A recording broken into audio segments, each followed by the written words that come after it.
Oui, bonjour from the sports desk. The Springboks are in Genoa for their second last test on tour against Italy this afternoon with kickoff at 3 o'clock. Following their back-to-back defeats, the world champions are hoping for a better showing in Genoa against Kieran Crowley's Chargers.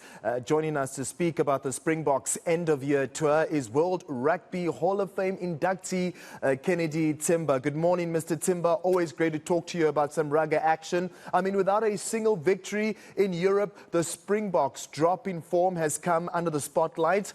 What do you think is the root of this problem? Yes, morning to you and all your viewers, and it's good to actually talk about some international rugby.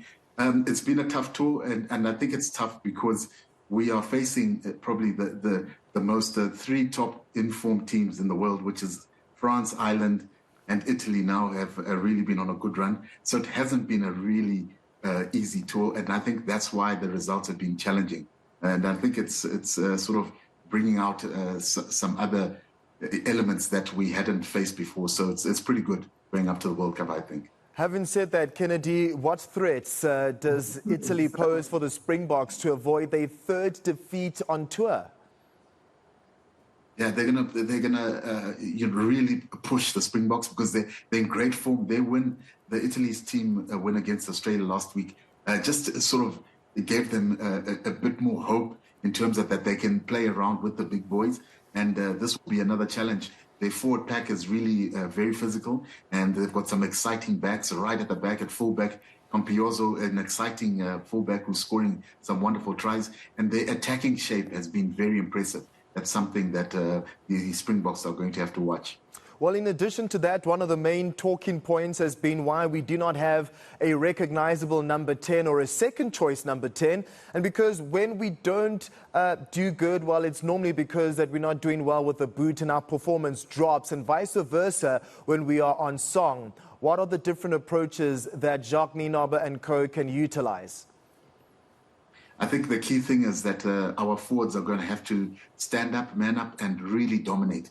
We've got an excellent pack with those changes that have been made up front. A abrasive loose forward with, Sia and obviously the other two that are there just making enough tackles because they're going to have to meet them up physically. Because if we dominate the Italians physically, they won't be able to last with us. And I'm sure we'll be able to get our first victory here on this end-of-year tour. Indeed, Kennedy. I mean, some players return for club rugby after today's test. How important is it to build a big enough pool of players as we head to France 2023 next year?